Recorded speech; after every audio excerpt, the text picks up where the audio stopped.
গত বছর আমার বাচ্চাকে আমি সর্বতোভাবে চেষ্টা করেছি তাকে কিছু মৌলিক শিক্ষা দেওয়ার জন্য, যেটা সে পঞ্চম শ্রেণীতে কমপ্লিট করে এসছে। কিছু মৌলিক শিক্ষা যেটা অঙ্কে থাকে, মানে গণিতে থাকে, ইংরেজি থাকে, বাংলার, যেটা আমরাও আমাদের পারিবারিক বা শিক্ষাগত ব্যাকগ্রাউন্ড থেকে আমরা পেয়ে এসেছি, সেটা তারা হঠাৎ করে ক্লাস 6-এ এসে পাচ্ছে না।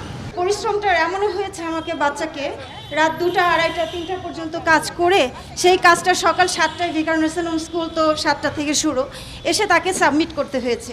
এরকমভাবে আমার না, এরকম প্রত্যেকটা বাচ্চার গার্ডিয়ানদেরই কিন্তু তাদের সাথে থেকে এটাকে মানে কমপ্লিট করতে হয়েছে। এবং আপা একটু আগেই বলছিলেন যে আমাদের শিক্ষা কার্যক্রমের সাথে সহায়ক কিছু পোস্টার আছে, তারপরে ককশিট, মানে আমরা ওদের মাধ্যমে এগুলোতে এখন অভ্যস্ত। এবং কিছু উপকরণ আছে, শিক্ষা উপকরণ, যেগুলো কিনা আমাদেরকে ব্যক্তিগতভাবে কিনে দিতে হচ্ছে। যদিও আমি একটা লিফলেট পেয়েছি মাউসির, সেখানে বলছে তারা যে তাদেরকে আমাদের পুরনো কিছু উপকরণ ব্যবহার করতে, ক্যালেন্ডার আছে বা আমাদের ঘরের অব্যবহৃত কিছু উপকরণ আছে সেগুলো, তো হ্যাঁ রিসাইক্লিং করতে বলছে। কিন্তু এটা আসলে বাস্তব ভিত্তিতে যেয়ে দেখছি এই কার্যক্রমের সাথে অ্যাডজাস্ট হচ্ছে না, সব ক্ষেত্রে না। আমার বাচ্চা যখন ভিকারুন্নিসা স্কুলে পড়ছে, আমি তাকে সর্বতোভাবে সহায়তা করছি আর্থিকভাবে, তাকে শিক্ষাগত দিক থেকে উপযুক্ত করার ক্ষেত্রে। আমি জাহাঙ্গীরনগর বিশ্ববিদ্যালয় থেকে অনার্স মাস্টার্স করা, সো আমার কিন্তু তখন যে মনে হচ্ছে কোথাও আমার বাচ্চা বেসিক থেকে বিচ্যুত হচ্ছে। আমি বলছি না নতুন কার্যক্রম, অবশ্যই একটা টিম থাকে সরকার নির্ধারিতভাবে, তারা এটা নিয়ে গবেষণা করে, অবশ্যই এটার বাস্তবভিত্তিক নিশ্চয়ই কোনো তাদের উদ্দেশ্যটা আছে। কিন্তু আমি মনে করি আপার মতোই একই সহমত আমি, আমাদের এই শিক্ষা কার্যক্রমটাকে আমাদের প্রাতিষ্ঠানিকভাবে উপযুক্ত করতে হবে এবং প্রত্যেকটা অভিভাবক থেকে শিক্ষক এবং মাউসির সাথে এটার একটা চেন থাকতে হবে। ক্রমান্বয়ে এদের মধ্যে যদি একটা চেন অফ কমান্ড থাকে, উপযুক্ত একটা নির্দেশনা থাকে, আমরা আগের দিন জানতে পারি না বাচ্চা পরের দিন কোন বিষয়ে কি অ্যাসাইনমেন্ট তার আছে বা তার কার্যক্রমটা কী, কিংবা সে শিক্ষকের কোনো, আমাদের কিন্তু পূর্ণাঙ্গ সিলেবাস নাই, 6, 7 আমরা কোনো সিলেবাস পাইনি, আমাদের কোনো স্ট্যান্ডার্ড কোনো গাইডলাইন নাই যে গার্জেনরা আমরা বাচ্চাদেরকে কী শেখাবো।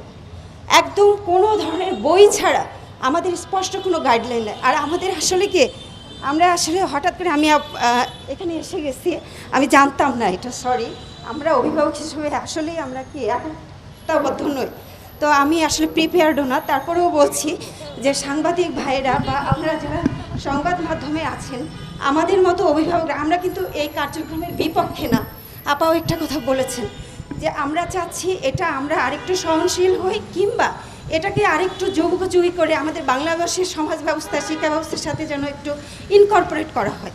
কারণ আমাদের দেশ এখনই লন্ডনের মতো উন্নত বিশ্ব না, বা আমেরিকার মতো আমরা কিন্তু প্রযুক্তি নির্ভর না।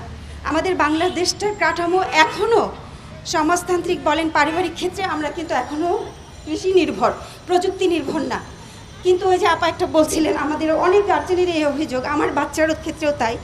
আমার বাচ্চাকে দেখি সারাক্ষণ একটা অ্যান্ড্রয়েড মোবাইল নিয়ে তাকে সার্চ করতে হচ্ছে ইউটিউবে বিভিন্ন বিষয়ে। এবং এক্ষেত্রে কিন্তু টিচারদেরও আমি দৌড় দিচ্ছি না, কারণ তারাও কিন্তু পূর্ণাঙ্গভাবে এটার ব্যাপারে তথ্য জানেন না। তো সাংবাদিক ভাইদের আমি বলবো যে আমাদের এই ভিতরের কথাগুলো, এটা একদম বাস্তবমুখী কথা, একটা কথাও মিথ্যা না, এখানে রাজনীতি নয়, কোনো ব্যক্তিগত অভিমত নেই, জাস্ট বাচ্চাদের ভালোর জন্য বলছি তাদেরকে আরেকটু রিভিউ করা উচিত এই পাঠ্যক্রমটা নিয়ে, বিশেষ করে মূল্যায়নের ক্ষেত্রে। এবং বেসিক যে শিক্ষা সেটা থেকে আমরা সরে যাচ্ছি, যেমন বিজ্ঞান বলেন, সমাজ, গণিত বলেন, বাংলায় আমাদের জানি যে বাংলা আর ইংরেজিতে কিন্তু অনেক গ্রামার সাইট আছে, গণিতে কিছু সূত্র আছে যেটা সারা জীবন আমার মুখস্থ আছে।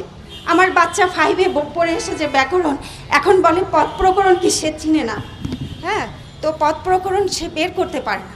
হয়তো এগুলা ব্যক্তিগতভাবে কোনো কাজে বা কর্মক্ষেত্রে লাগবে না, কিন্তু তার শিক্ষার সারা জীবন এটা অর্জন করাটা এটা তার অধিকার।